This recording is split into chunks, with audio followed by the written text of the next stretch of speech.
Good morning. Gee, I can tell I'm in a different kind of audience. You can tell what kinds of audiences you are. This is the second session I chaired. Yesterday morning there was no good morning, but now I know this session I am truly back in Chicago because we have a certain culture here in Chicago.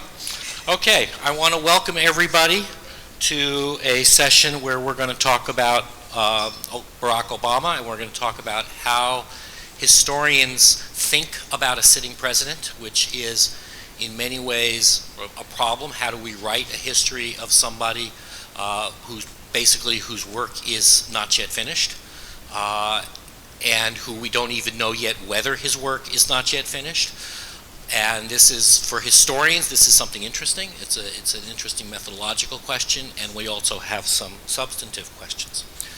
I'm Jim Grossman. I'm the executive director of the American Historical Association, and I will in a second introduce my colleagues here on the panel. What we're going to do is each of our panelists is going to speak for about 10 minutes, and then we're going to let them talk to each other a little bit, and then we're going to open this to the audience. We're going to try to talk about a range of issues. We have 3 books on the table that I will, as I'm introducing, hold up so that they get their proper publicity. There are enough people in the audience, I notice, who will understand an Ed McMahon reference in terms of holding up the books. And we're going to try, I think there will be probably a substantial focus on the issue of race, but it's not only about race. But I want to talk a little bit about that, because one of the things I'm struck as a historian is that however much Barack Obama has refused to be defined by race, however often during this campaign and other ones, he reminded us of the white grandparents who raised him. However much during this campaign, he rather wittily joked that the Bradley effect, which I assume most of you know, which refers to when the Bradley-Yorty mayoral election out in Los Angeles, where people said they would vote for Bradley because it seemed like Tom Bradley, because it seemed like the right thing to do against a corrupt white mayor, and then they went and in the privacy of the voting booth voted for Yorty. Obama frequently joked that the Bradley effect would paralyze him in the voting booth. There were the countless sentences spilled across the media immediately after his election, referring to history being made, or the milestone in our nation's history. What we saw, and which was, I think, especially interesting to historians, was a narrative of progress, the satisfaction of finally having bridged the nation's historic divide. This was just irresistible, I think, to journalists. This satisfaction was also overstated. It was somewhat misleading.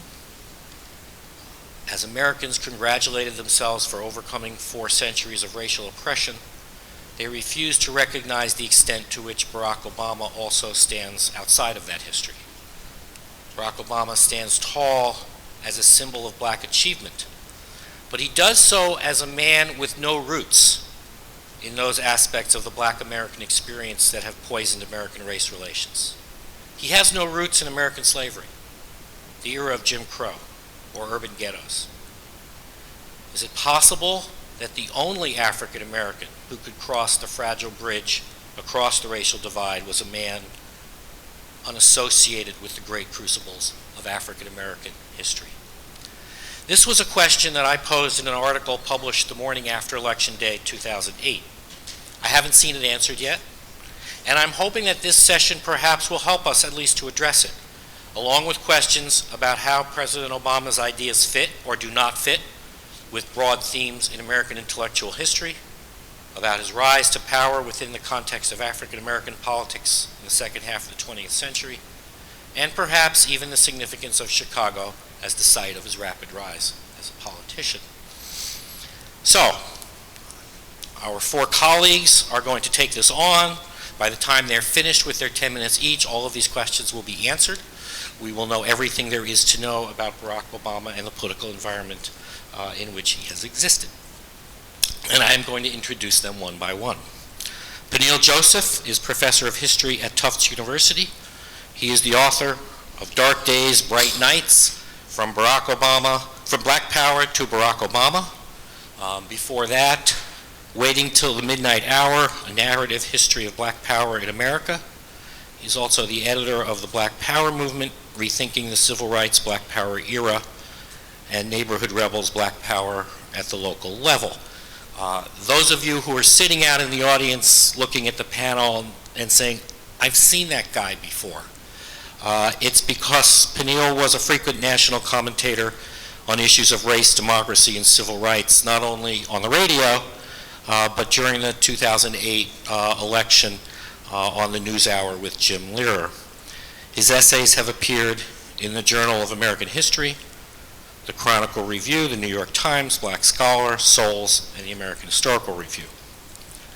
Next, we will have Jim Kloppenberg, all the way down at the end, who is the Charles Warren Professor of American History at Harvard, where he has taught since 1999, and has also taught at Brandeis University and the University of Cambridge. I'm not going to try to read you the list of fellowships that Professor Kloppenberg has won because nobody would have a chance to speak. He's the author of Uncertain Victory, Social Democracy and Progressivism in European and American Thought, 1870 to 1920. The co-editor of A Companion to American Thought, the author of The Virtues of Liberalism, and most recently, Reading Obama, Dreams, Hope, and the American Political Tradition. I especially like the title because recently a friend of my daughter who's in her early 20s and who has never taken any American history said to me, I want to read a book. And I told her to read the American political tradition. So putting yourself in the tradition of the American political tradition makes sense to me. Jim has also published an armload of articles that I won't go through. He is currently working on the intellectual origins of democracy in Europe and America, which itself makes me just wonder how somebody can possibly think that large. Next, I should also say, if only because of my own inclinations, that he is also the coach of Wellesley girls and boys youth soccer, basketball, and baseball teams, or was for 10 years. Tom Sugrue is the David Boies Professor of History and Sociology at the University of Pennsylvania, where he has taught since 1991. He's also the director of the Penn Social Science and Policy Forum. Most recent book, Not Even Past, Barack Obama and the Burden of Race. Also the author of Sweet Land of Liberty, The Forgotten Struggle for Civil Rights in the North, The Origins of the Urban Crisis, Race and Inequality in Post-War Detroit, which won a Bancroft Prize, as well as all sorts of other prizes. The co-editor of The New Suburban History, and of W.E.B. Du Bois' Race and the City. Right now he's working on a book that he's calling For Sale, Real Estate and the Building of Modern America, and a broader book on 20th century America. He is also the president-elect of the Urban History Association, the vice chair of the City of Philadelphia Historical Commission, and most important, of course, is a member of the AHA's Governing Council. He is also, and I think this is as important as all the other stuff I've just read, has served as an expert witness in civil rights cases, has consulted on museum exhibitions, documentary films, and has a list of media appearances that's quite long. And our fourth speaker will be a very generous guest who has agreed to spend a morning with historians, which I very much appreciate.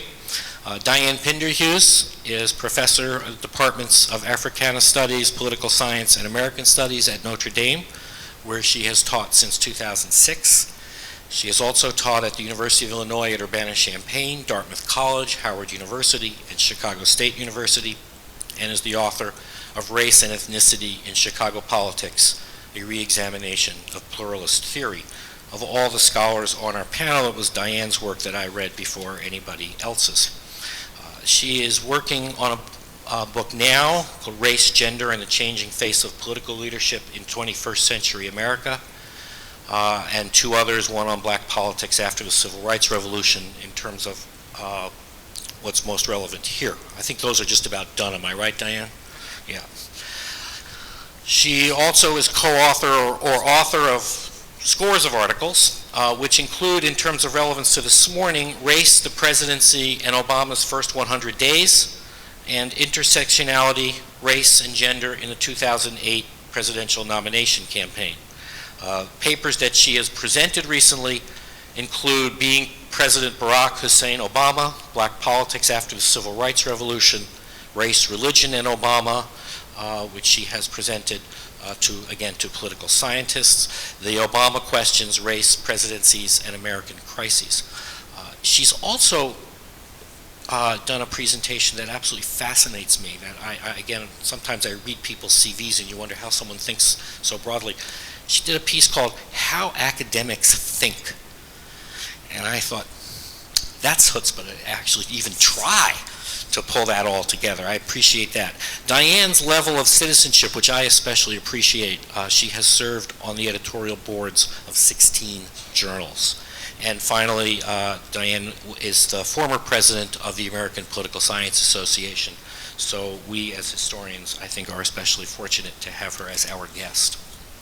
So I'm going to stop, and I'm going to let our panelists speak. What we've done in pulling this together is we have three people who have published recent books trying as historians to think about how you think about a president in the midst of his career.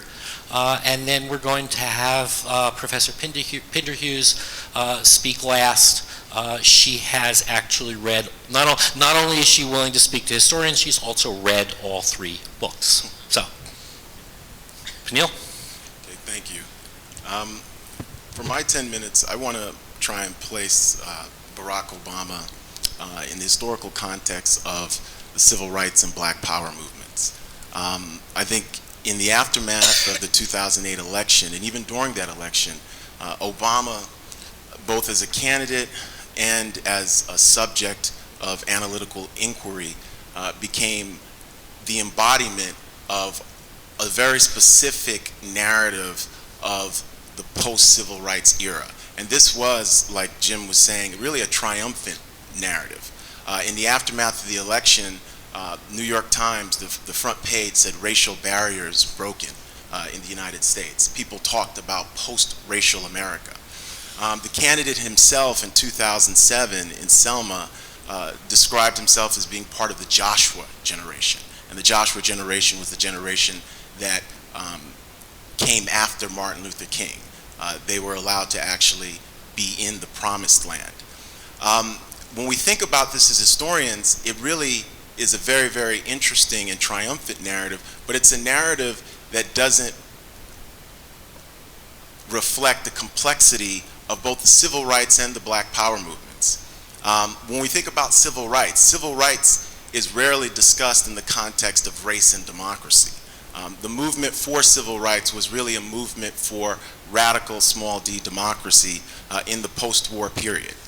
When we think about the black power movement, black power is rarely thought of as a movement for democracy. It's rarely thought of as a movement that tried to fundamentally transform small d democratic institutions in the United States. When we think about Barack Obama, Obama talked about Dr. King and the fierce urgency of now, and that's why he was running. We think about Martin Luther King Jr., we rarely think about King as a political revolutionary. We rarely think about King after the March on Washington, August 28, 1963. In that context, King literally becomes what one of his biographers says, a pillar of fire for radical social and economic justice, for the redistribution of wealth, for the end of materialism, militarism, and racism in the United States and globally. So when we think about this narrative of racial progress, even as we see Barack Obama become the first African-American president in 2009, we also see the proliferating rates in terms of social economic indicators, negative indicators, whether it's incarceration, whether it's rates of AIDS and HIV, lack of access to health care, African-American unemployment rates, the way they've been impacted by the recession. So we're seeing these contradictions traditions that have historically existed in our republic, but we're really not seeing an analytical tool to talk about this. What I want to talk about for a few minutes is the way in which Obama actually reflects the legacy of both the civil rights and the Black Power movements. One, in Chicago here, the age of Harold Washington is not just a civil rights triumph. The age of Harold Washington is also a Black Power triumph. The activists who aided Harold Washington's victory in 1983 were not just civil rights activists, they were also Black Power militants. When Obama talks about Harold Washington in Dreams, and when he talks about Harold Washington as somebody who he was impacted by, he looks at Harold Washington as sort of this multiracial, multicultural icon. In Chicago, Harold Washington was that, but he also was an example of Black political self-determination in the face of white supremacy and intransigent racial segregation in the post-civil rights, post-Black Power period. So when we think about how does Barack Obama become president of the United States, it's not just through the legacy of Dr. Martin Luther King Jr., it's also through a combative, radical legacy that tried to transform small d democratic institutions at the local, regional, and national level, and did it in bruising and at times really extraordinarily oppressive conditions. Jesse Jackson is instructive here. By 2011, we look at Jesse Jackson as a caricature. As historians, we should really look at Jesse Jackson as somebody who, in the post-civil rights period, becomes one of the most important social movement leaders in the United States and globally. It's Jesse Jackson's runs for the presidency in the 1980s that actually transformed the Democratic Party's rules that provide a context for Barack Obama in 2008 to even claim the nomination. If it was under the old winner-take-all rules, Hillary Clinton definitively would have gotten the nomination.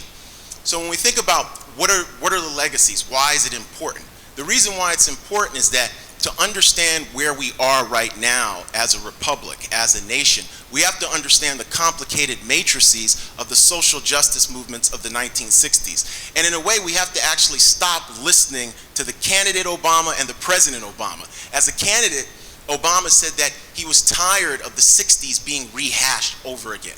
Well, I'm sorry, President Obama, the 60s are going to continuously be rehashed over again because it's the most radically revolutionary time period in the post-war period, and we're still litigating that as we speak. So when we think about what are the legacies of the 60s, it's not just a bucolic civil rights legacy. It's a legacy of radical feminism. It's a legacy of anti-war protests. It's a legacy of anti-imperialism. It's a legacy of welfare rights mothers who are teaching Dr. Martin Luther King Jr. what they need in 1967 and 68 and inspire the Poor People's Campaign. So it's a legacy that's multifarious and multicultural. It's a legacy of Stonewall. It's a legacy of Black and Brown. It's a legacy of the Young Lords and the Brown Berets. It's a legacy of the Third World Women's Alliance. It's a legacy of the Students for a Democratic Society. Obama does not talk about the complexity of this legacy because he can't. As historians, we can. And it's that specific legacy, of course there's unintended consequences, that really provides a context for us to understand Obama and the way in which in 2008 he was able to be catapulted into the presidency. I want to close by talking about this notion of race and democracy, and I hope we discuss this in the aftermath. I think this idea of race and democracy is very, very important. When we think about, I'm writing a biography of Stokely Carmichael. When we think about somebody like Stokely Carmichael, we genuinely don't understand what it meant for Stokely Carmichael, who's born in Port of Spain, Trinidad, June 29, 1941, who comes to the United States June 15, 1952, who's one of 7 African-American students at Bronx Science, one of the best public schools in the country. We genuinely don't understand what does it mean for a young 19-year-old to be arrested as a freedom rider in 1961. We don't understand the way in which Stokely Carmichael talked about small d democracy as a 19 and 20-year-old. The way in which Stokely Carmichael is arrested and placed in Parchment Farm for 40 days and celebrates his 20th birthday in prison in the United States of America in Mississippi, where small d democracy did not exist in the Mississippi Delta for African Americans. Carmichael is fighting for radical democracy in the 1960s, and by the time he's yelling, screaming Black Power, June 16th, 1966, in Greenwood, Mississippi, he's arguing that the only way small d democracy can come to the United States is through black political self-determination. So when we think about the legacy of the 1960s, the legacy of the civil rights Black Power periods, these are legacies of radical democratic movements in the form of people like Ella Baker, Fannie Lou Hamer, Stokely Carmichael. And it's these legacies, these combative, these bruising legacies for small d democracy that actually provide a context for Harold Washington, for Jesse Jackson, for Barack Hussein Obama in 2008. And it's coming to terms with that as historians that will provide us a more clear-eyed view to understand how Barack Obama fits within the context of the legacies of the civil rights, the Black Power movements, and the radical social justice movements of the 1960s. Thank you.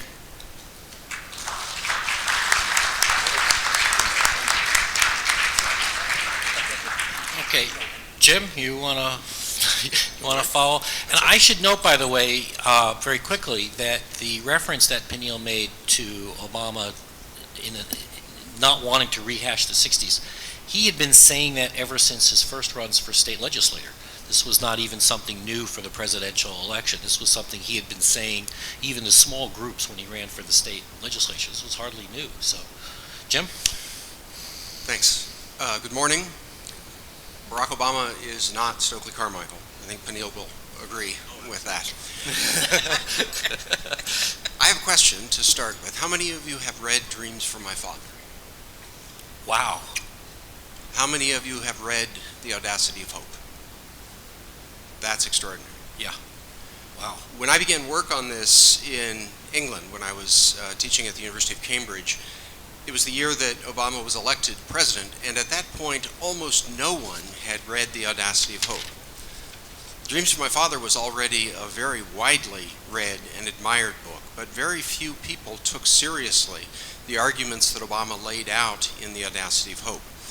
And that, in a certain way, was the inspiration for writing my book, Reading Obama, because it seemed to me that people, as fascinated as they were with him as a figure in American culture, did not take seriously the possibility that this charismatic black man might also be a very serious thinker and contributor to American intellectual history, as well as the history of race in America and the history of politics in America. And so I undertook, in the way that an intellectual historian would do, to read very carefully everything I could find that Obama had read, including both of those books, articles he had written, speeches he had written, in the attempt to piece together a coherent worldview. And then after doing that, I tried to place those texts in their contexts in the way that intellectual historians do, by looking at the biographical context, the social context, the political context, and the intellectual context. I talked to everybody I could find who knew him, who had taught him, who had gone to school with him, who had had contact with him at the various stages of his life. And a portrait emerged that was consistent between the texts that he had produced and the impressions that people who knew him had of him in the different stages of his life.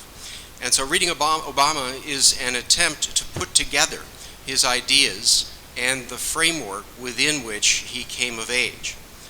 Now, for me, to a certain extent, the issue that Jim raised at the outset was less urgent than it is for some historians, because I was writing about the texts that Barack Obama had already produced by the time I was writing. I was trying neither to predict what would happen in his presidency, nor to evaluate the success of his presidency. But instead, I was attempting to locate him in very long traditions of American thought and American politics. And so what I found in doing that was the extent to which he actually reflects the principal transformation in post-World War II American culture.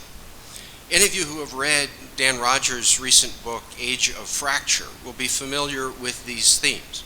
But there's several themes that I try to lay out in the book and then describe and discuss in relation to Obama's own presentation of himself in Dreams from My Father. You might recall that he, in the early pages of that book, he talks about the way in which his grandparents and his mother were captured by the universalism of the middle decades of the 20th century.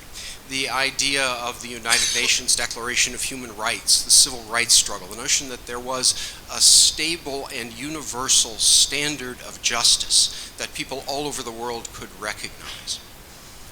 But he then notes that he finds those ideals to be illusions, to be fictions. And he notes that he came to stand in the place where his grandparents and his mother's dreams had been. So the question is, why does he refer to those ideals as illusions, as fictions? And the answer to that question, I think, has to do with the transformation of American social thought in the second half of the 20th century, in the years when Barack Obama is coming of age. What happens through the work of people like John Rawls, the neo-pragmatists, Richard Rorty, Hilary Putnam, Richard Bernstein, cultural anthropologists like Clifford Geertz, historians of science like Thomas Kuhn, is that the entire notion of universal truths, of non-historical principles, of understandings that transcend particular cultures, comes under erasure. It comes under question.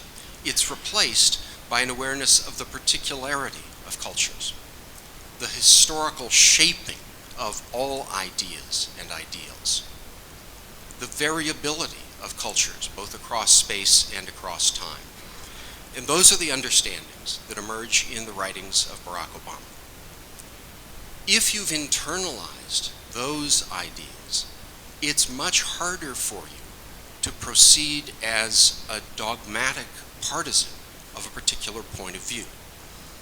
You're much more likely to see the world from a variety of perspectives and to see the possibility that there is no single truth. That truth instead is a product of historical processes and that it is always under suspicion. It's always possible for it to change. As I looked at Obama's portrait of American history in The Audacity of Hope, what struck me was the extent to which he teases out the themes from the American past that are congruent with this understanding of how ideas develop and how ideas change. When he talks about the Constitution, he talks about the compromises that were necessary for a Constitution to be written in the first place, and he talks about the ways in which everyone in the Constitutional Convention was required to give a little in order to get a document that all of them could accept. The final product, he points out, was not in the minds of any individuals when they entered the Constitutional Convention. It's a compromise that is hammered out through the process of deliberation. And as far as Obama is concerned, at least as he presents it in that book, that's how democracy has to work. Everyone who enters a deliberative process has to be willing to take seriously the point of view of people with whom they disagree profoundly in order that some shared understanding might emerge from the give and take of democratic deliberation. Now that's a way of thinking about politics that many people in politics would find incomprehensible. Politics is about fighting. Politics is about staking out your ground and defending it, come what may. But what I found was that throughout his life, Obama had approached controversy, had approached disagreement with that perspective, that the solution lies in finding positions somewhere in between those who have dug in their heels and reframing problems in a way that new solutions can be found. That's his way of understanding the progressive period. That's his way of understanding the New Deal. That's even his way of understanding the civil rights movement, where he counterposes the moderation of Martin Luther King to the radicalism of Malcolm X and of people like Stokely Carmichael. Now, that's not a way of thinking about politics that a lot of Americans in 2011 or 2012 find congenial. Most of us think we know the truth, and we think we know that our enemies are wrong and that they deserve to lose. What's decisive about democracy, I think, and Jim mentioned this project I'm working on that traces the idea of democracy from the ancient world up to our own day, is that democracy never works when people look at it that way. Democracy requires the willingness to lose to your worst enemy. If your worst enemy has more votes than you do, you simply have to swallow and go on. Most of us have a very difficult time doing that. Barack Obama, from a very early age, showed the capacity to roll with the punches, to find ways forward when he was not satisfied with outcomes. It was true as a community organizer in Chicago, it was true in the state legislature, it was true in the United States Senate. And one of the striking things to me since the book was published is the number of people I've heard from who knew him at various stages of his career, who wrote to me to say, "You've got him right. That's how he is."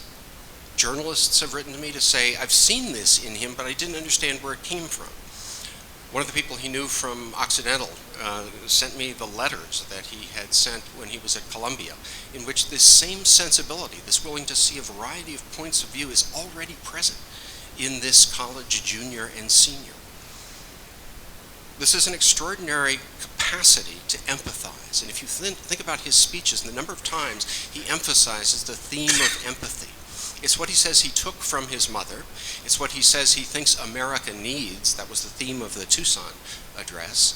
And it's a theme that emerges even in the most partisan of his speeches, such as the one he gave in Osawatomie on December 6th, in which he begins the campaign by again enunciating the importance of equality, the importance of addressing the increasing inequality in America, but he looks for a way forward that can bring the largest possible number of people together.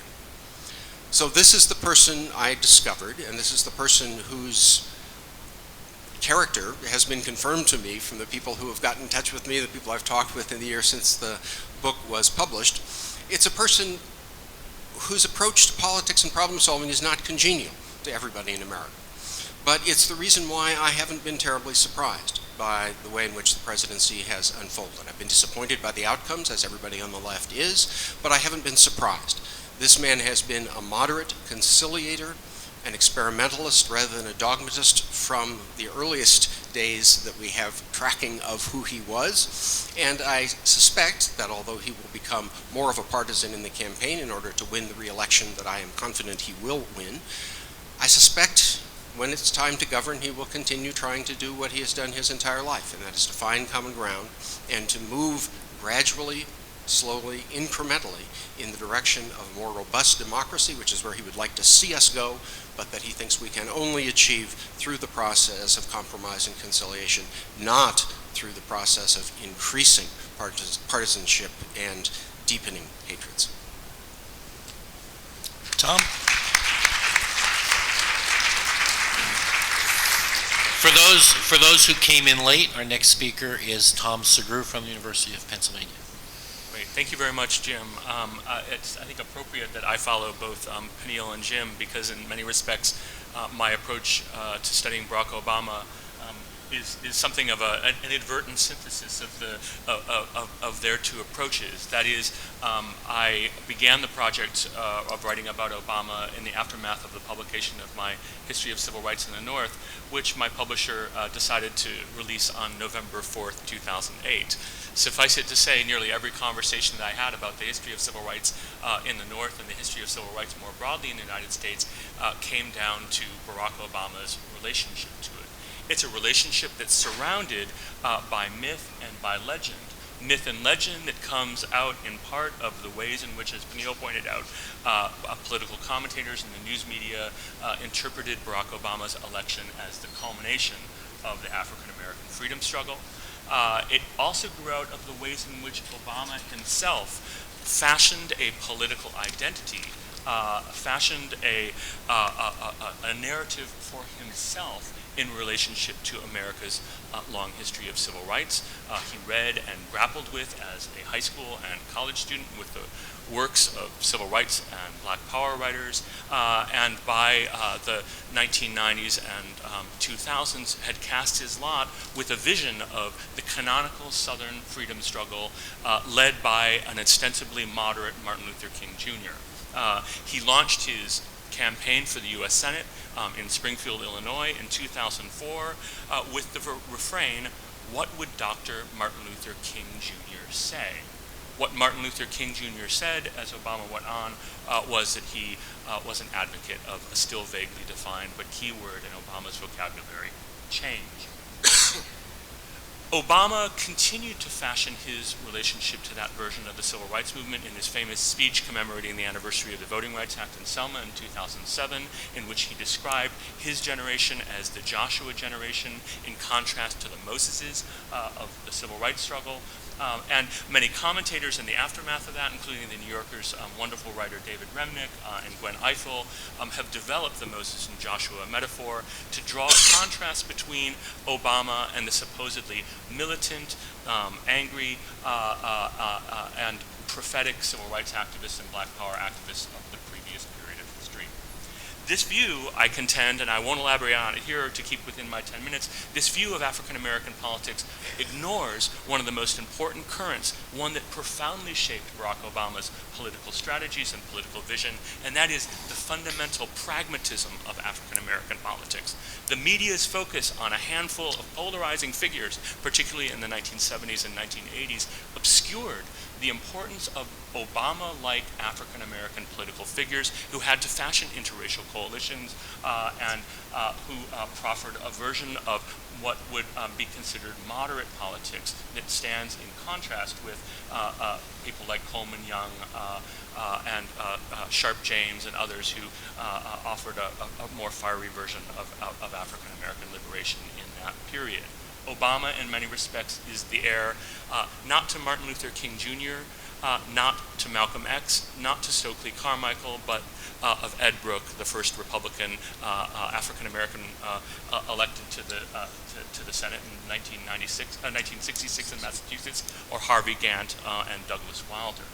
And we need to think about Obama in that context, not in the more abstract context of the Southern freedom struggle. These understandings of Obama and his own self-fashioning rely on a version of history, I would say a very selective reading of the past in service of nation building.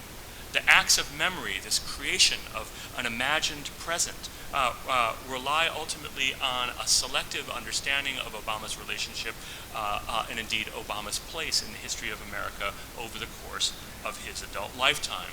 My project in writing about Obama was to ground him not in long traditions, but rather in the specific moment in which he came of political and intellectual age, America in the late 1970s, but especially the 1980s and the 1990s. This is a story not of the triumphalist narrative of the civil rights movement, not of the Manichaean struggle between Black Power and moderate civil rights, but rather the story of a man who came of political and intellectual age in the moment that Dan Rogers calls the age of fracture. Obama was fundamentally shaped by the so-called culture wars of the 1980s and by the liberal, intellectual, and political response to those struggles in the 1980s and 1990s. From his time as a student at Columbia in New York City at the city's nadir, he observed what he called the steady fracturing of the world taking place, and what he called, in a phrase that recurs in many of his subsequent writings, the resulting tribal wars that divided New York and America. His view of division was shaped profoundly by his time as a community organizer in hyper-segregated Chicago, where he saw there the material consequences of the economic and political balkanization that characterized America in this period. This view was further shaped by his time at Harvard Law School, at a moment when the university was bitterly divided over issues of race and identity, and where Harvard Law School itself was nicknamed the Beirut of legal education for the intense polarization among faculty and students there. What an image, Harvard as Beirut. It was there.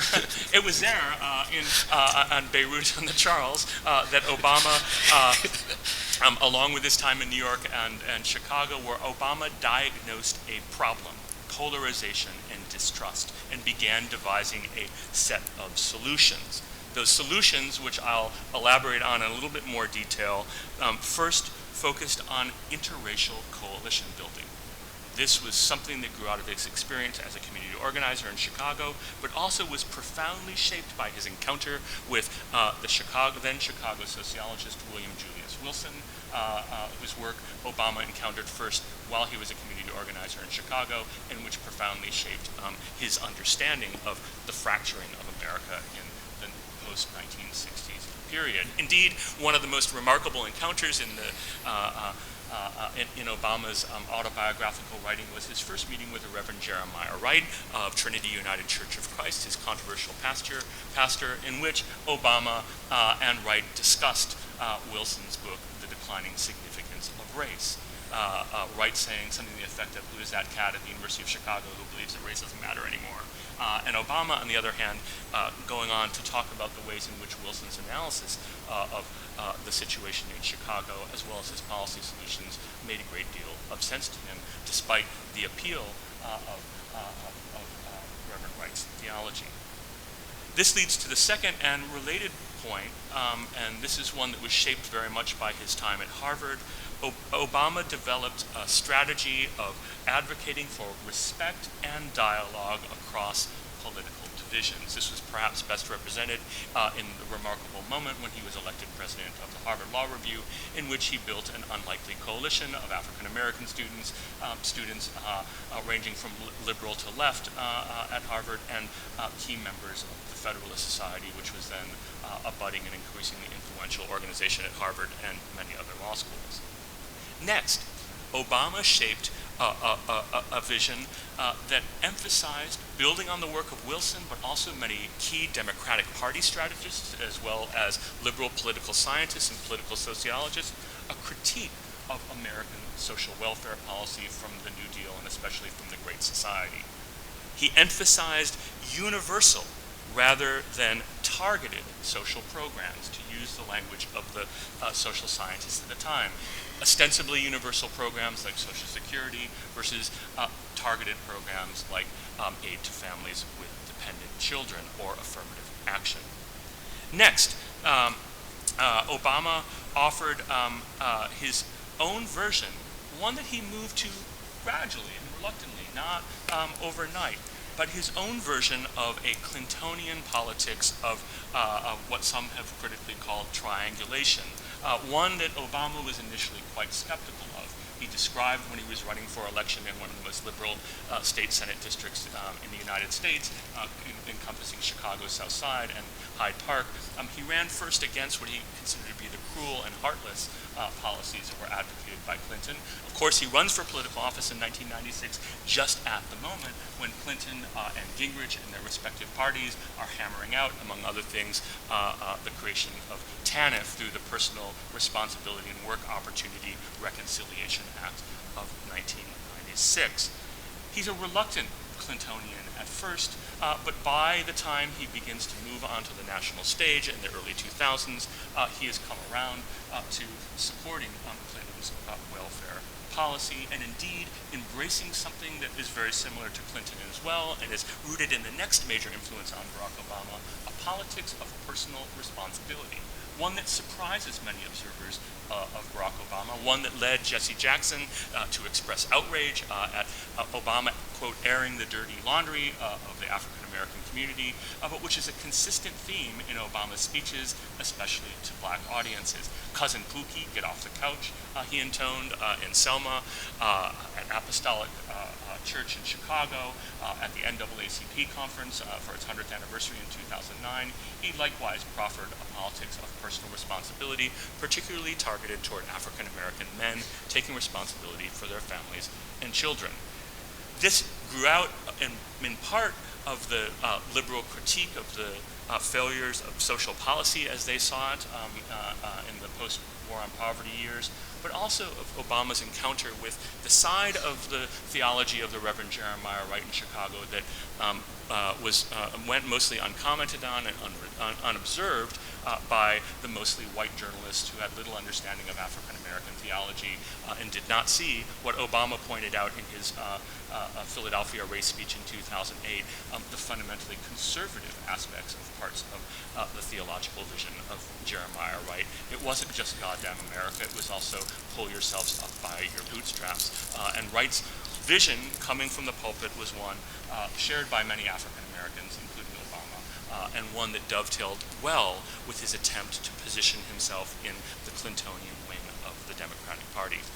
Ultimately, then, in thinking about Obama's intellectual trajectory through the culture wars and the political struggles of the 1980s and 1990s, we can see the groundwork for what I think is one of the most fundamental aspects of Obama's political strategy and his political style, which is his emphasis on the politics of reconciliation.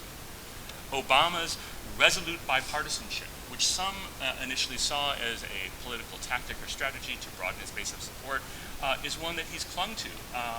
He may be inching away from, but is profoundly a part of his political vision. It's one that grows out of the pragmatic politics of the 1980s. It's one that grows out of his encounter with the culture wars. It's one that grows out with his attempt to call a ceasefire in the Beirut of legal education. It's one that, although we can't continue I'm not going to assess prematurely as a historian the Obama presidency, but what I can say is one of the constants so far is his belief that somehow reason can lead to reconciliation. Thanks.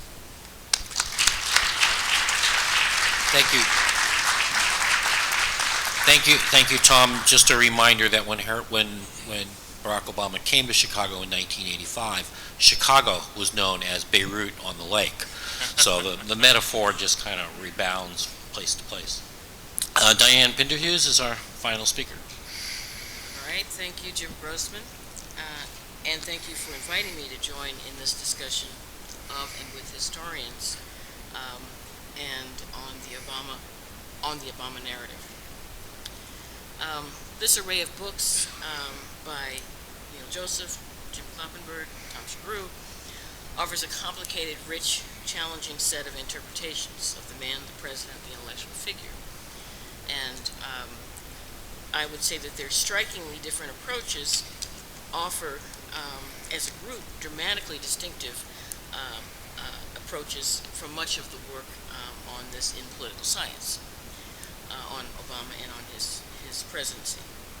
I've not attempted to summarize that work as a political scientist, but have noted previously that it is surprisingly, for me at least, voluminous, and the extent to which political scientists who would not otherwise have written on the subject of race or have paid attention to Obama joined in shortly after the 2008 election in trying to place Barack Obama in some fashion. Jim Grossman mentioned the fact that I'm a previous president of the American Political Science Association. I found that my own presidency was substantially framed by his election campaign in ways that one couldn't have expected until the calendar worked out. Peniel Joseph touches on the theme "not in our lifetimes" that I used in my presidential address as an important litany that happened to have had to be delivered on at 8 p.m. August 28, 2008, the same evening that Obama delivered his acceptance speech at the Democratic Convention. you can imagine that was an interesting experience. It's the main role as president of the association to deliver an address, and mine turned out to be the same. I was accepting the nomination. I noted, I chose not to center Obama as the focus of the talk, but I also couldn't ignore that occasion. So I noted the not in my lifetime refrain that so many African American intellectual leaders had begun to use in the spring and summer of 2008, not among them including John Hope Franklin. And I found used that as an example of the extent to which African Americans who were at the top of their professions still found the possibility of African American, the possibility of one being elected president improbable, something that was a not in their lifetime possibility. So Obama's candidacy and successful campaign posed the challenge for the American politics field within political science that the fall of the Soviet Union had for the international politics and area studies fields in the early 1990s. That is, no one saw it coming, and thus had considerable difficulty in explaining it when it actually happened. Even after his election, the growing political science literature on Obama's presidency has focused in disciplinary fashion on the institutional shape and the development of his administration. That is, understanding the electoral and partisan support he generated with a focus on geographic areas won or lost, a focus on racial, ethnic, and gender strengths among those groups, a focus on campaign strategy, a focus in a fashion on linear accounting for his campaigning, not the kind of nonlinear approach that we've seen in these books. Some political scientists, among them Paul Light, another led by the American Presidency Project at the University of California, Santa Barbara, political scientists focus on the institutional presidency, calculating, monitoring appointments, types of legislation, whether legislation passed by Congress and signed by the president, the numbers, the type, proclamations, looking at symbolic announcements, the use of executive orders, these kinds of institutional activities. I've used a combination of these approaches in my own writing on Obama, looking at summary of the campaign, looking at executive appointments, Supreme Court nominations, counting, in other words, in an effort to characterize the first year of Obama's presidency. This is an article published in a volume edited by Charles Henry, published by the University of Illinois Urbana-Champaign in 2011. I don't have the book, but the institutional presidency, including domestic and international policy, in other words, has generated considerable attention from political scientists. And of course, most recently, the interactions and contests between the branches of government, president versus Congress, as well as the strategies Obama has used to conduct his presidency, have been the subject of much discussion and debate. Public opinion, campaign and election strategy, institutional management and leadership, policy debates, federal conflict, budgets, economic policy, the management of the government have been some of the areas of focus of political scientists. No, we have not ignored the issue of race, and the presence of President Obama in the White House, but the discipline is only now developing the tools for framing Obama, for analyzing the political significance of his presidency and of the man as the first African American to hold that role of president. So as in so many other situations, we political scientists borrow from other disciplines, and in this case, I freely admit, the work that was presented this morning will be definitely considerable use to political scientists. James Grossman already takes me as to the fact that you'll be very happy to hear that. I would argue that this work will be of considerable use in helping us to understand the person and to generate a deeper and much more complex analysis than some of us might have been able to or generate on our own. I turn now to offer just a few comments on the specific volumes, and because they've done such a wonderful job of summarizing their work, you have a good sense of what their books approach. I begin actually in reverse order. Tom Sugrue's not even past Barack Obama and the Burden of Race. I was struck by the way in which Professor Sugrue framed and emphasized in his discussion of race and class the extent to which Black America was destitute in the 1980s, that urban America had bottomed out. And that was a period that Peniel Joseph has talked about that generated enormously rich politics within the African American community. The development of the reaction to the Reagan presidency, the drawing on by Jesse Jackson of the decision to run for the Democratic nomination in 1984 and again in 1988. The successful Harold Washington campaign here in Chicago. So the ways in which Black America appeared in that volume was one that I didn't fully recognize. It's not as if the socioeconomic challenges that Sugrue describes weren't there, but at the same time, political participation was coming of age in Black America in a way that I didn't see fully reflected in the volume. And I would say as well that the politics that Joseph describes in terms of the development of involvement in Democratic Party politics also lays the foundation, lays the groundwork really for Obama's later political activities. James Kloppenberg's Reading Obama, Dreams, Hope, in the American Political Tradition. I found that the work, the Reading Obama, which is a very nice analogy of literally and also understanding who he is as a person, what he read, what he encountered in ideas, whether in his formal education or in his institutional encounters. Kloppenberg gives us an intellectual biography of great depth. He summarizes one of the Chicago organizers who worked with Obama in explaining his talent. I'm going to read a little bit. This particular person explains Obama's genius by describing two approaches community organizers often use: trying to mobilize a group of 50 people. A novice will elicit responses from a handful, then immediately transform their stray comments into his or her own statement of priorities and strategies.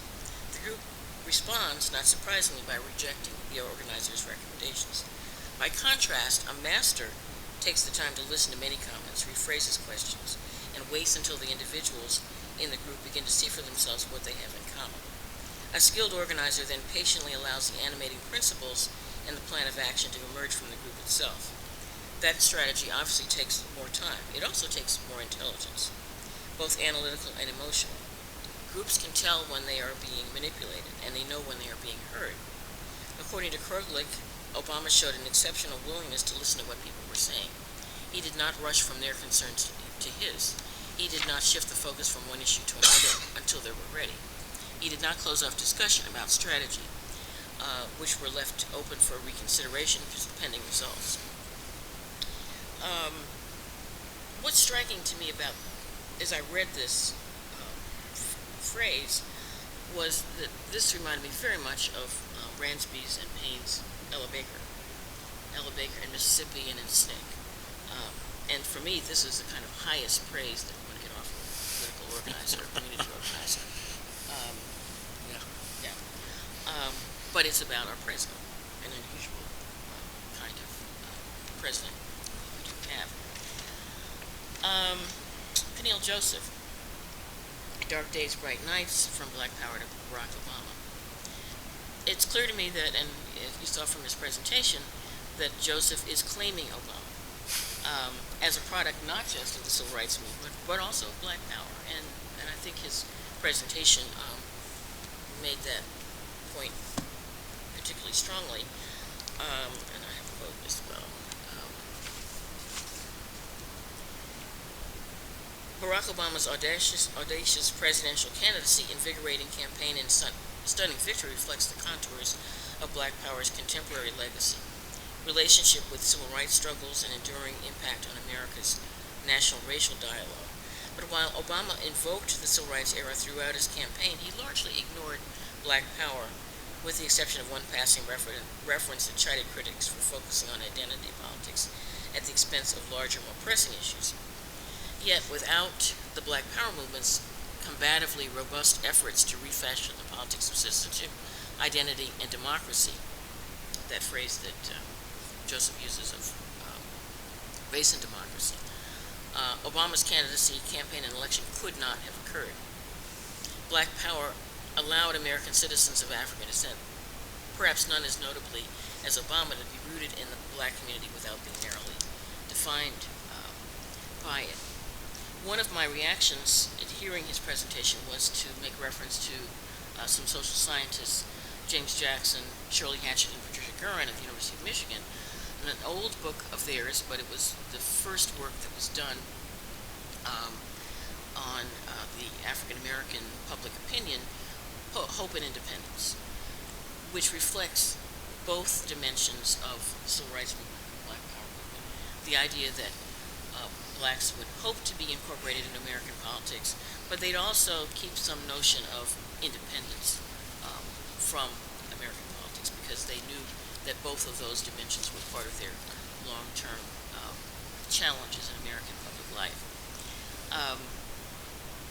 Joseph places Obama as one who's not willing to publicly acclaim Black Power, but he argues that he could not have existed.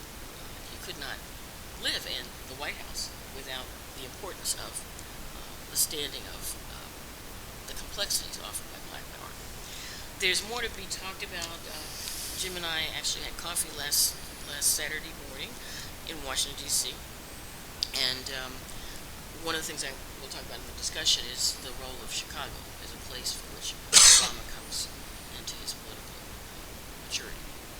But these are the comments I've gone over, I think, by 10 minutes, but these are really very, very interesting books. I will be using them myself in my courses and my writings. So thank you very much for the opportunity.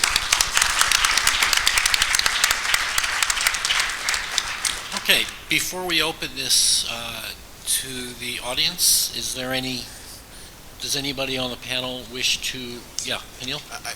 I want to say one thing about Obama and the civil rights movement, and Jim's book looks at this, and so does Tom's, in terms of I think one important aspect is certain aspects of civil rights texts and African American texts. Obviously, Jim places him in the broader American political tradition, but one of the things he says, he talks about Malcolm X and reading the autobiography of Malcolm X, and he says that Malcolm's repeated acts of self-creation, moved him. He talks about Taylor Branch and the first book, not Pillar of Fire, Parting the Waters, and says that that's the book that tells about his story. He's obsessed with SNCC. And a very specific version of SNCC. He talks about community organizing as a kind of prayer. That's what he says. So we also have to understand that Obama is very, very heavily invested in the civil rights movement. And he's very, very heavily invested in a certain narrative of that civil rights movement. He also talks about black nationalism. He talks about meeting a nationalist, the writer, I'm losing his name now, in Hawaii, and he also talks about being in Chicago with Nation of Islam. Yeah, exactly. Nation of Islam Nation of Islam activists. So he's very, very invested in a very specific version of the civil rights movement. I think on one level it's a complicated version, but I also think on another level he's invested in what I've called the heroic period of the civil rights movement. And when I say the heroic period, I mean May 17th, 1954 to August 6, 1965, and everything that comes between Brown and the Voting Rights Act, right? But what unfolds in cinematic fashion is really not the entire story. What unfolds is the marches, the demonstrations, the freedom rides. It's a made-for-television movie, right? And it's not the whole story, right? It's a distorted, compressed narrative, and after August 6, 1965, they lived happily ever after. And we're like, whew, glad that's over. We solved that, right? And sometimes we even embellish in movies like Mississippi Burning and The Help. We just make stuff up, right? We just make stuff up. So I think we have to have an understanding that the president has a complex vision of the civil rights movement, but he also has at times an oversimplified vision of the civil rights movement. Even as he embraces Selma and Dr. King, he doesn't necessarily get to the more grittier aspects, the more complex aspects that we all as historians and as scholars have to grapple with. Anybody else? Jim, you wanted to? Yeah, just one brief addition. I think that's really helpful, Peniel. I was just going to pick up on the politics of personal responsibility and the politics of reconciliation that Tom mentioned, to give you a sense of how early Obama comes to this. Before he leaves Chicago, after he's worked as an organizer, just before he goes off to the Harvard Law School, he writes a little article called Why Organize that appears in a journal called Illinois Issues. And in that, he invokes William Julius Wilson, and he talks very explicitly about the themes of responsibility and reconciliation. So this is something that doesn't emerge when he's trying to package himself as a candidate for national consumption. This is who the man is from a very early stage.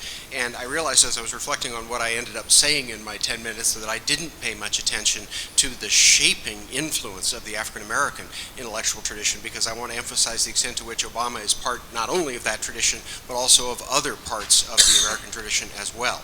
But that's not to suggest that he's not powerfully shaped by the thinkers he reads, as Peniel pointed out, in high school, people like not just Du Bois and King and Malcolm X, but Ralph Ellison and the tradition of the black novel, which is almost impossible to miss when you read both Dreams from My Father and The Audacity of Hope, the extent to which the tropes that are central to much of that literature are tropes that Obama is quite consciously using for his own purposes. And I want to add one comment to Dianne's discussion of African American politics in the 1980s on the ground, and to say that this is perhaps one of the most important aspects of African American history that has generally not received the attention that it deserves, namely African American use of electoral politics as a vehicle for advancement. And she correctly points out that the 1980s is a critical moment. Obama moves to Chicago just after the 1984 election, and just a couple years after the election of Harold Washington, which witnessed massive black political mobilization. And 84 was the largest black turnout in a federal election for Obama's election in 2008. And between the mid-1960s and the early 2000s, the number of African-American elected officials in the United States went from fewer than 200 to more than 9,000, a dramatic transformation. And we need to understand Obama in the complex, and I would, to repeat a point I made earlier, the complex and increasingly pragmatic world of African American politics. It's not a romantic or a polarized world. It's a world where a lot of politicians are working to compromise, to forge interracial coalitions, to build ties to white elites. It's not necessarily romantic. Some of the most effective black politicians also, including here in Chicago, built very close ties with the city's economic power base and embrace in urban growth politics that in many respects lays the groundwork for aspects of current economic policy that we haven't discussed this morning. So African American urban politics and political mobilization and political pragmatism, I think, are crucial. And one last thing to be said about this, David Axelrod is worth a biography in his own right. Axelrod, of course, gets his start working for Harold Washington in Chicago. Axelrod develops a niche specialization in the 90s and 2000s, which is getting African Americans elected to office in diverse constituencies. He does a lot of black mayors, including Dennis Archer in Detroit, John Street in Philadelphia, who is a very complicated figure, and in many respects, thinking about his relationship to the Obama candidacy and his rootedness in this shifting world of black coalition building politics in big cities is a really important but mostly undeveloped part of the story so far. I should note that Axelrod, when he left Washington and came back to Chicago, told a reporter that he was really happy to go back to Chicago, where they stab you in the front. We now look at 2010 to the present, and those of us who had more ambitious plans or hopes express our dissatisfaction with the outcome. But I do think that looking back 100 years from now, people are going to say, just as Social Security, limited as it was a remarkable achievement, so I think we'll say healthcare, limited as it is at this moment, was a remarkable achievement, the only time in a century of trying that a Democrat managed to get that through Congress. So I think you're right. They were aware that there would be intransigence. I think they were not aware of just how deep it would be, not only from the Republicans, but from the 54 blue dog Democrats in the Congressional Caucus. So I think he got the best he could get, although that's an issue about which reasonable people disagree, and I think he knew going in he'd encounter that, but he thought he could make it work. Anybody else? Yeah, I'll follow on that. I would maybe differ a little bit with Jim in one respect, which is intransigence, I think, is much more common in the American political past. Sumner was caned, Calhoun and others certainly threw up huge obstacles, and we had a civil war. But so, I think intransigence actually might be more deeply entrenched in American political culture than our current focus on the, as you're totally right, Jim, the intense period of partisan obstructionism that we're in right now. Frank Luntz is a graduate of the university at which I teach, and he was, of course, one of the key figures in developing Gingrich's contract with America in 1994. But I do want to agree with 90% of what Jim said, which is that Obama approaches politics with a belief that his reason, his careful gathering of information and facts, presenting an argument that respectfully listens to both sides and attempts to fashion a compromise is the way to go. This is, I think, deeply rooted, as Jim points out, in his pragmatic political philosophy, but also in his own experience as a community organizer and as a law student and as a senator. So I do want to put very much an exclamation point on Jim's very important argument here. This is at core, who Barack Obama is as a political figure, and it may be his great genius, and it may also be his great weakness. Anybody else? I should note that that level of intransigence to which you refer was something that he had seen here, when the city council actually refused to even use the word Mr. Mayor and refused to approve potholes. So he certainly had seen that happen before. Yeah. My question is, what do you guys think about these instant inside accounts? And particularly, I was struck reading the book about how hostile he is to Larry Summers and those who would to regulate. So any thoughts on Sussman's book and the intense hostility to some of those advisors who Obama seems to have a loyalty to?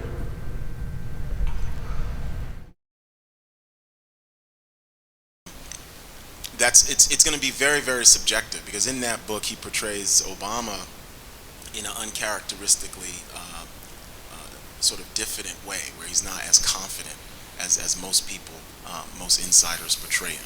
Somebody who has trouble sort of reining in this economic team. And there's the quote from Larry Summers saying, there's no adults in the room, and if Clinton was here, this wouldn't have happened. So, I mean, it's just like the Bob Woodward books in terms of Bush's wars, and then there's the Obama wars. You've got people who are speaking for non-attribution. Sometimes you can actually figure out who it is. It's Colin Powell or somebody else speaking off the record because they're speaking very positively about their point of view. So it's going to definitely be useful, I think, for future historians who are going to do something comprehensive. But I think it's going to be something that's very, very subjective. I'd actually be curious for the panel. Peniel used that common phrase, journalists writing the first draft of history, but you guys are trying to do that as well as historians, and so I'm kind of curious, working at that question in Peniel's comment, is it different when historians write the first draft of history as you guys have tried to do? I wasn't willing to use anything that people gave me without being willing to have it attributed to them. It does So that's seem to one me as though- methodological Yeah, difference. I think that does set up a certain kind of cheap shot artistry that is rampant in these kinds of journalistic accounts. Let me say about Larry Summers that no one at Harvard was surprised that it didn't go well between him and Barack Obama.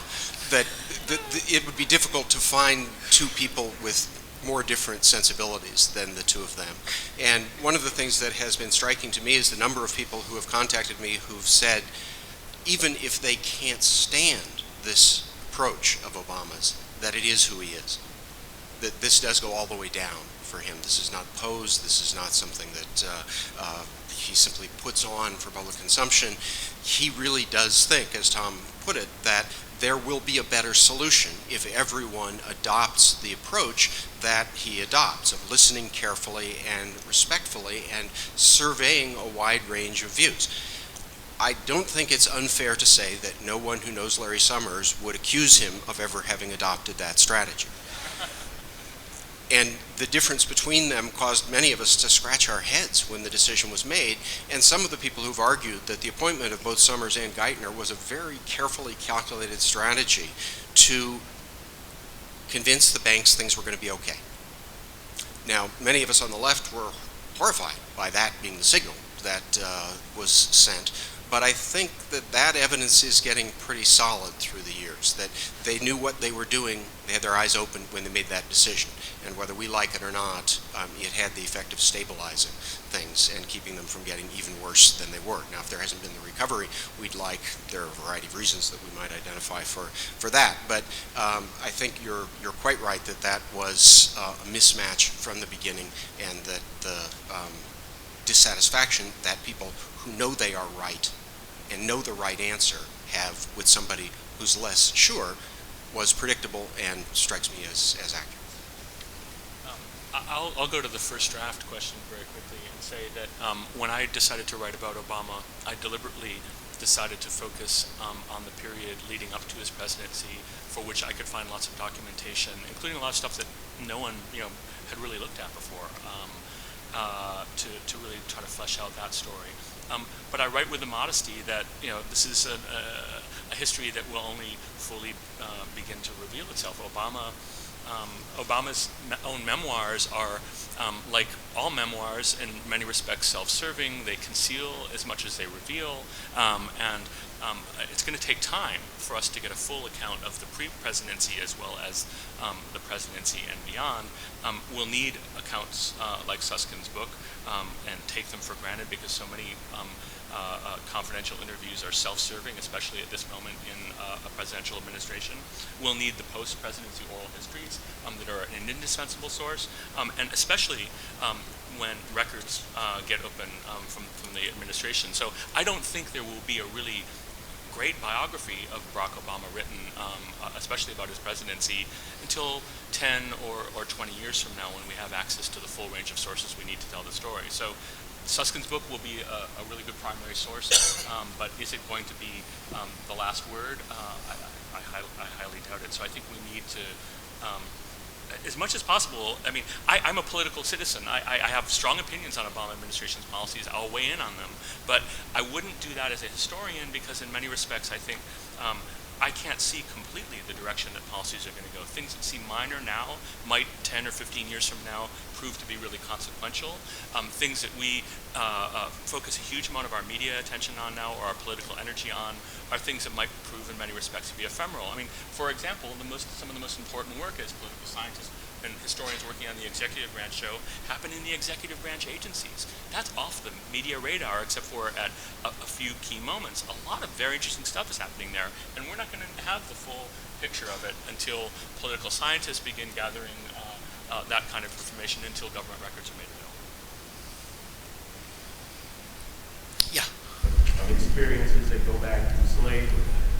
In the self-same regard, though, I think in listening to the comments from all of our panelists, I see clear indications of race being a phenomenal aspect of all of this that we find ourselves in this Obama era. And so I was wondering if the panelists, if they could so much as do so in these times, settle it for once and for all. Talk about power. Is race about all of this and entwined in all of this in ways that are undeniable, and all those others who say it isn't need to just get over it? Or is there still some unfolding happening in that regard too?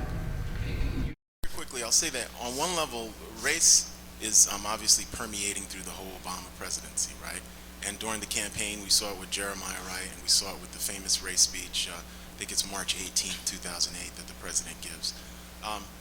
So on one level, there's the optics of race, in a sense, both positive and negative. For example, I grew up watching The Cosby Show, in #1 show on television for 5 years. So it starts in 1984 on NBC, and that was like almost an African American version of Camelot in the certain sense of Claire and the Huxtables and a doctor, a lawyer, kids who were not dysfunctional.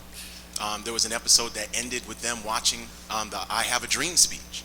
So that's a profound show. So to have Barack and Michelle and Sasha and Malia, the racial optics of that on the black community, but also the white community and Latinos in the whole country, that's something that's been extraordinarily positive and extraordinarily, I'd argue, revolutionary. The fact that you can have kids wake up and to see that optic and to see him as commander-in-chief. Now, the flip side of that, and this is just racial optics now, is the fact that he had to show his birth certificate. The fact that people say he was born in Kenya.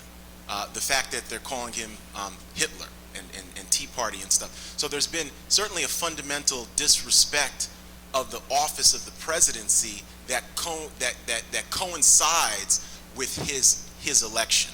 And I think we've really seen that. And some people have tried to push back upon that. Other people say, no, you just see race in everything, right? But then I think we have to separate the racial optics of the presidency to race in America, meaning in terms of in a substantive way, and political scientists do this, Tom does this. When you look at, whether it's urban America or rural America, jobs, the criminal justice system, there's a fabulous new book by Michelle Alexander, The New Jim Crow, that looks at black men in mass incarceration, but we could also look at women. Health care, access, because Jim in his talk talked about, and you get this in reading Obama, and I thought it's very, very true, the whole notion of the sea change from the universal to the particular. But when we look at Obama and this whole notion of, can a rising tide lift all boats? Can health care, just having a health care bill or stimulus package, help African Americans who are disproportionately, recognized in terms of lower social economic indicators? The answer so far is no.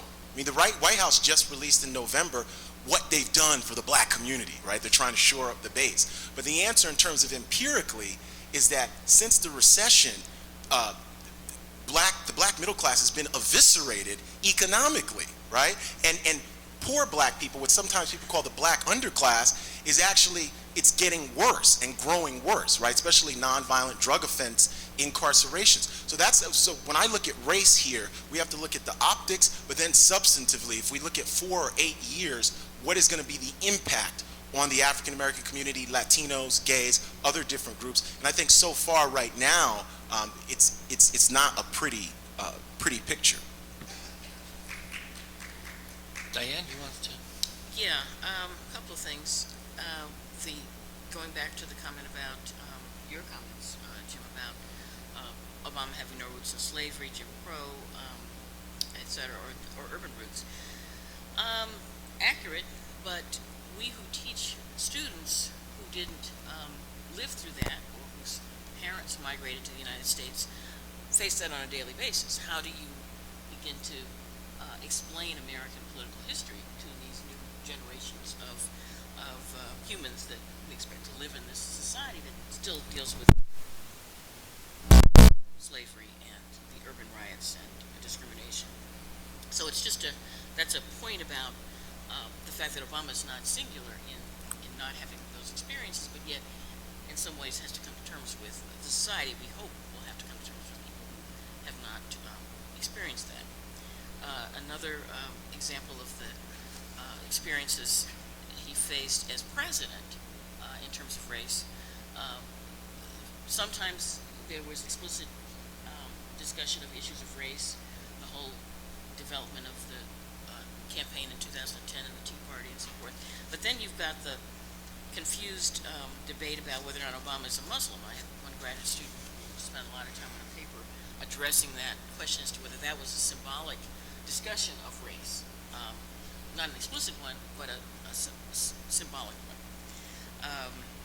Then lastly, there was a discussion during the presentation by the authors, mentioned Obama's moving focus on universal programs and rather than targeted programs. Well, it's important to understand that in the 1930s, when those universal programs were created, they were created specifically to exclude African Americans from coverage. The universal programs that Obama may be targeting and that William J. Wilson began to push in the 1970s were done in ways that involved non-discrimination. In other words, we were going to cover the African American population in ways that weren't covered, were explicitly excluded intentionally so in the 1930s, and that had very substantial consequences for the portions of the regions of the country where blacks were not covered, the South, sectors of the economy such as agriculture, service industry, and so forth, where they were not able to get retirement, typical benefits. One of my cousins over the holidays was talking about Washington, D.C., from Washington, D.C., as being one of the best places in the country for blacks. Why? Because African Americans worked for the federal government and had access to those benefits. I would argue.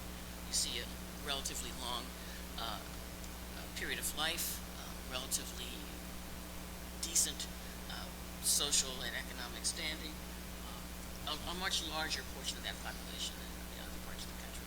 And I know someone will immediately begin to quote statistics to me to be right, but the comparisons, I think, are noticeable. Yeah, the reference I made to the experience, it's less the impact on him than I think the representation. I think especially you saw it when he ran for Senate, but also when he ran for president, that Americans saw him as different, that he was represented in the immigrant experience. And there's a reason why I think the race baiting in the campaign went after Michelle Obama, because she could be more identified with those stereotypes that are based in those historical locations, because that is her background, is more straightforward African American. That's right. So, what I would say on Obama and Black Power very briefly is that were Obama to acknowledge a Peniel type argument, he would be touching the political third rail. I mean, the mere mention of race by Obama during the campaign led to headlines. Every moment in his presidency when he has signaled racial issues, I mean, most prominently in the arrest of Skip Gates, it made the national headlines and dominated the news. And he was saying, he mostly says things that are, by the standards of anyone who works in race and society in the United States, uncontroversial. Yet it makes it. So I think it's pretty unlikely that Obama will. But his campaign was very effective in mobilizing African American voters by playing to the theme of Black group pride and identity.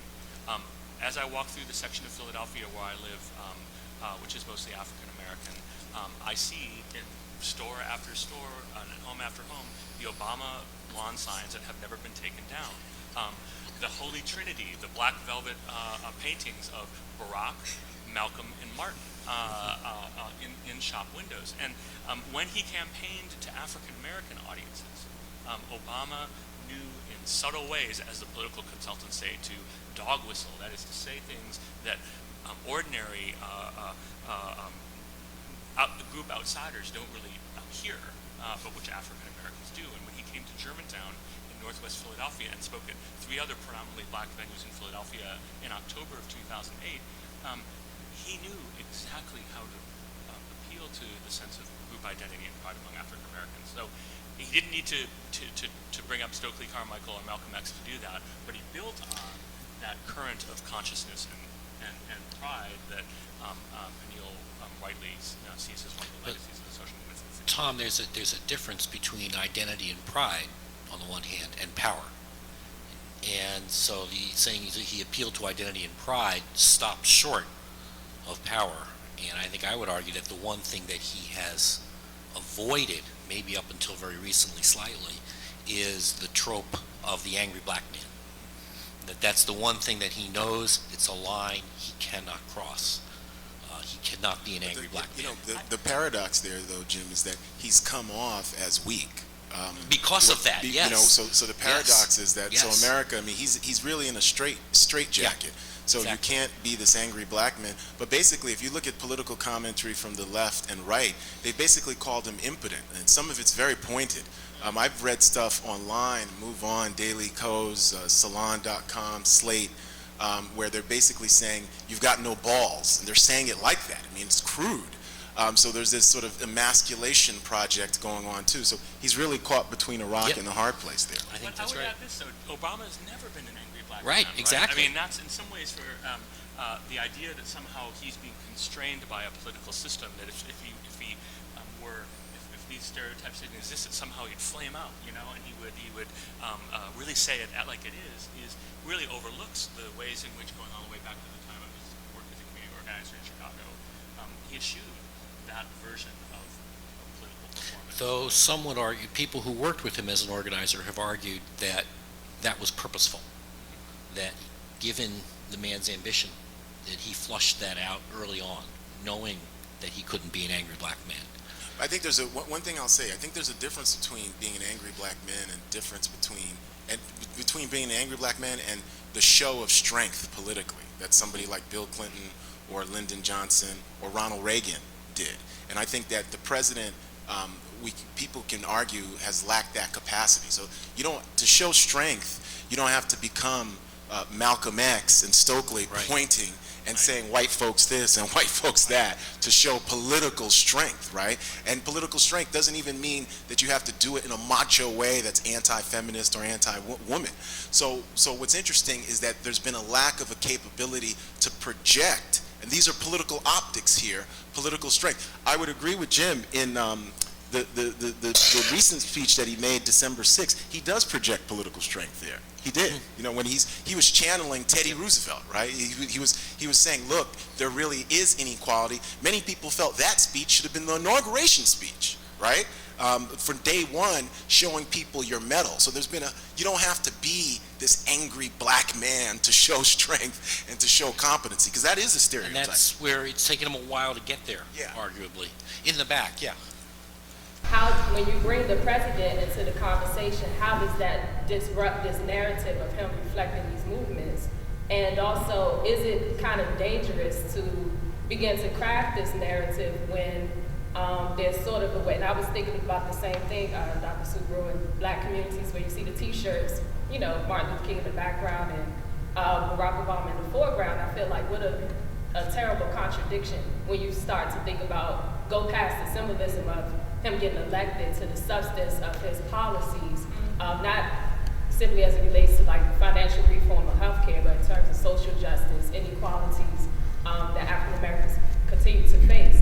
And I think it also sort of reflects conversations that we can see from leaders in the civil rights and black power movements, although they were involved in electoral politics and were pushing for electoral politics. They were also having conversations about the limitations of one person being in this office, and were also, grappling with the disappointments of the explosion of black elected officials, and how that didn't address the disparities and the inequalities in the city. So I'm just wondering, is it a danger in crafting this narrative without dealing with the substance of the Obama as the president as it relates to him reflecting civil rights and black power?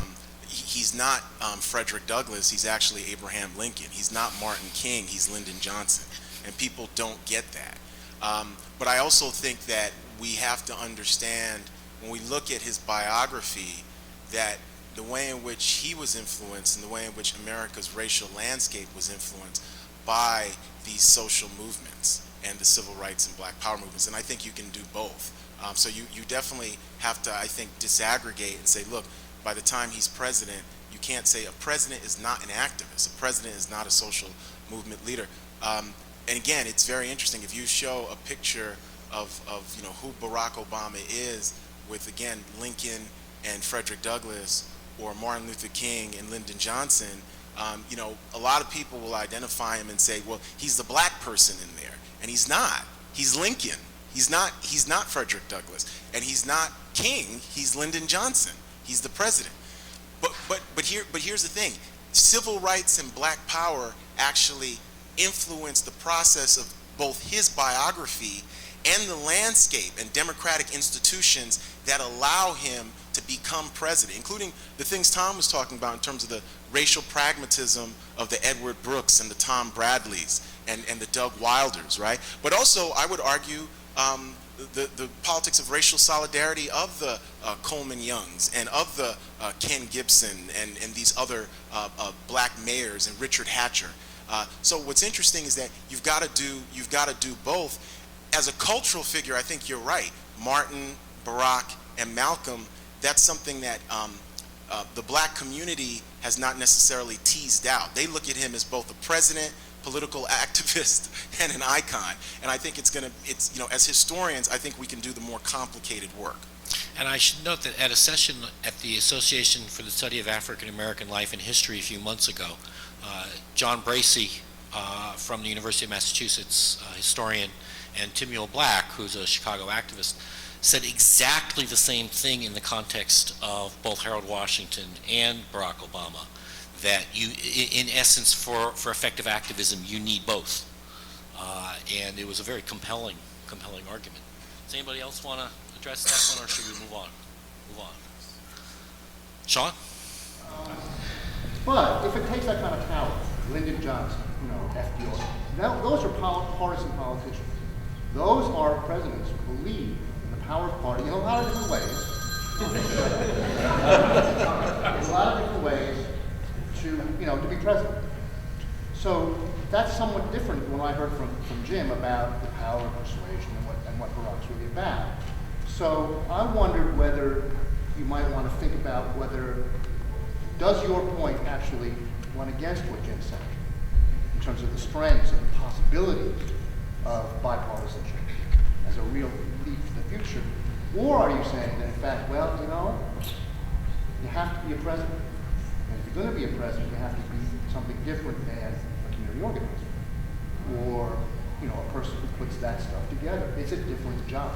Although I think Jim's book, which I agree, and I think it does a great job of this, puts him as less of a community organizer and more as this bracing intellectual in a Jamesian pragmatic tradition.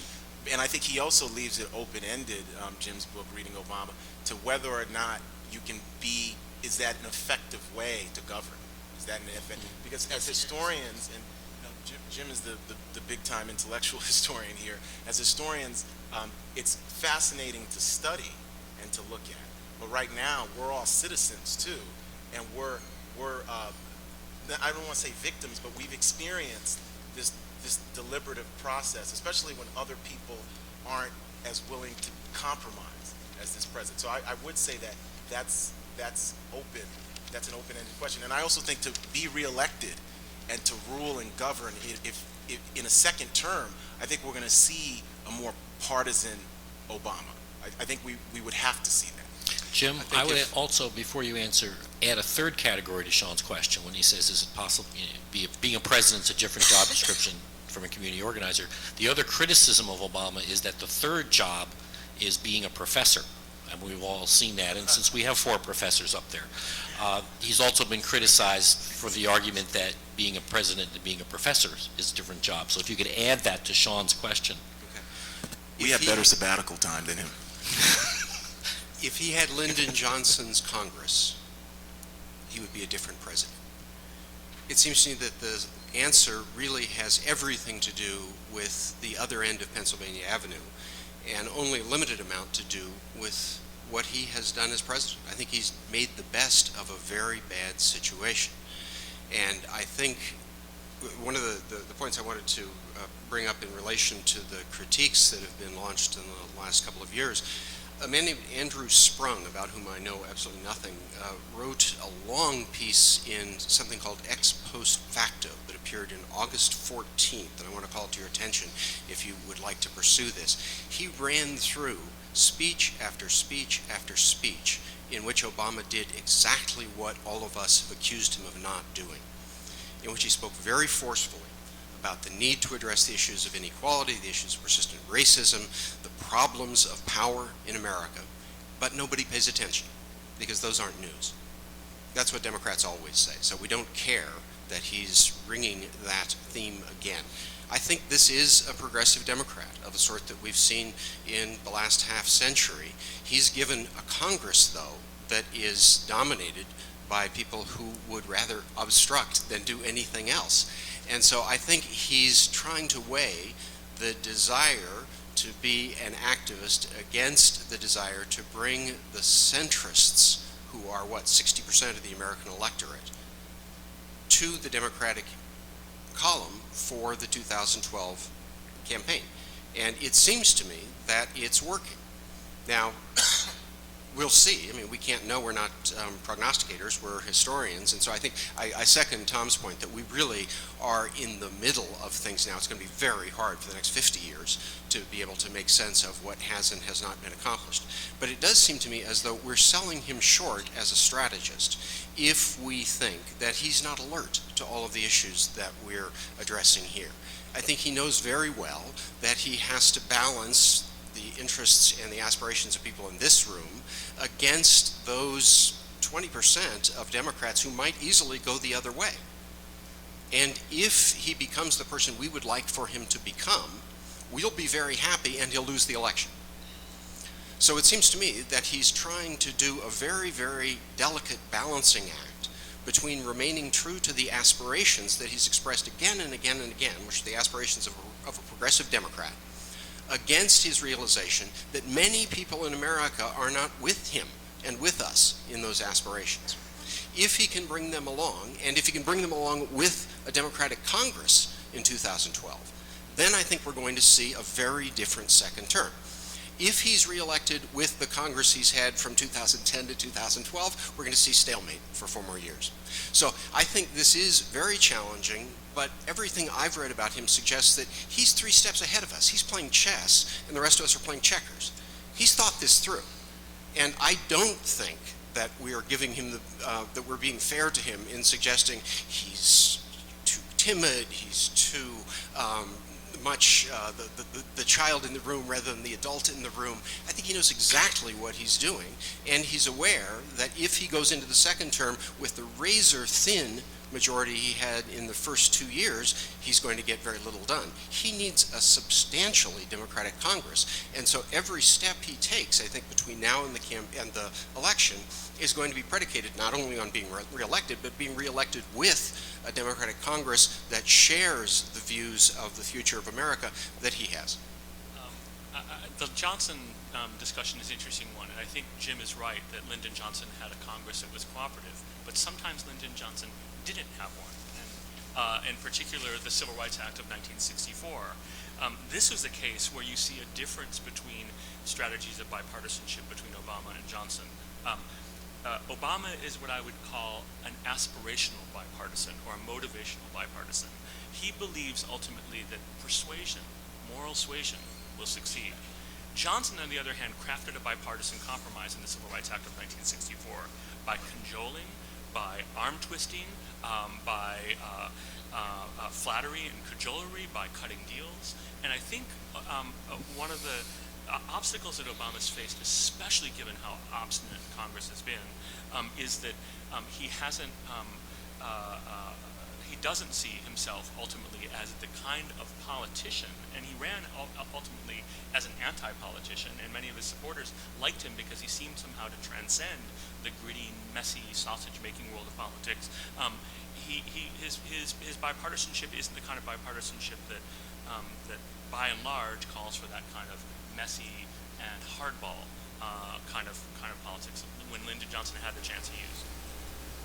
Isn't it possible also to romanticize that photograph of Lyndon Johnson towering over someone? There is a limit to the kind of leverage that presidents in 2012 have that is different from the leverage that FDR had, that Lyndon Johnson had. And it does seem to me as though many of the changes that we in many respects applaud have weakened both party discipline and the leverage that the executive has over the legislature. So I think the striking thing to me is the extent to which we are in our own lifetimes witnessing a really substantial transformation of American political practice at the same time that we're witnessing the persistence of very old ways of thinking. And trying to keep those in balance, the extent of change and the amount of lag or persistence is very challenging. When Obama gave the speech in which he renounced Jeremiah Wright, remember the principal theme was that the problem he had with Wright was that he refused to acknowledge change in American race relations. As severe as the problems are that remain, there have been changes. And so the question is, do you focus on the extent of change, the fact that he is sitting in the White House, the fact that there are thousands of elected Republicans in state houses and city halls all over America, or do you focus how far we have to go? And it seems to me that as historians we have to do both of those, and we have to acknowledge both how serious the problems are that remain, but how significant the changes since World War II have been. And, you know, the limits, Roosevelt had his limits too, I think, in the context of what Jim just said. And I'm reminded by the earlier comment, the earlier reference to African Americans being excluded from Social Security and some of the New Deal. And that reflects Roosevelt's limits. If African Americans had not been excluded from those programs, they wouldn't have been passed. I mean, I think that's pretty clear. Yeah. Yeah, Salim.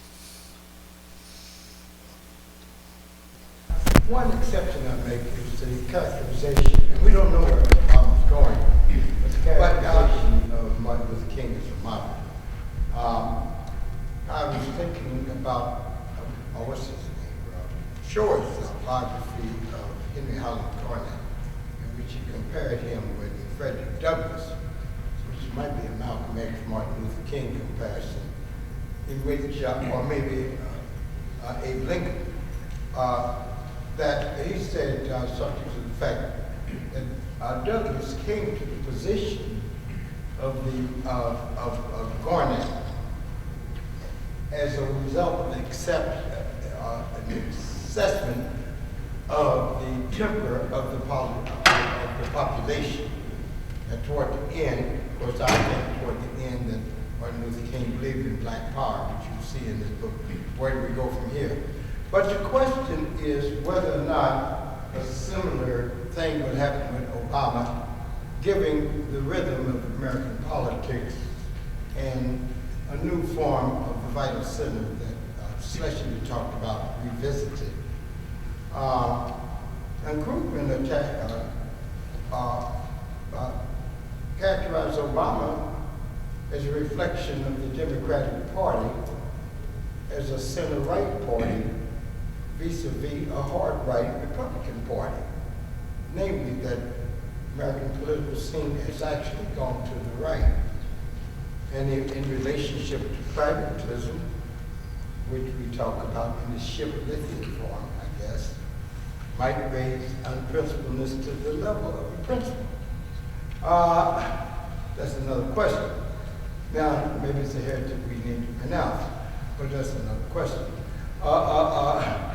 Because what does this mean in Obama and the rhythm of American politics in which a liberal agenda is always very temporary, as attested in electoral politics of Abe Lincoln losing Congress in 1862, of President Roosevelt losing the Congress in 1938. I was in Washington, and then that's when I quit and went back to university, and Lyndon Baines Johnson losing the Congress in 1966. There was a guy named Herbert Hammerman just predicted that. I was there, I was very, in the age of what they call it, Galahad was that guy. And he said, you better hurry up and get this done. It's going to be over in 2 years. Well, this is going to be over in 3 minutes, so we need to give the panel a chance. But with Obama, is he going to be able to do what you say, given the severity of the economic crisis, that might be the main thing rather than his personality? Go ahead. The extension further and further and further to the right of partisan center of the Republican Party, that's making, you always think that, oh, it's really conservative now. Nixon in 1968 and Reagan in 1980 and 84 and 88 and Clinton in 1996 for that matter.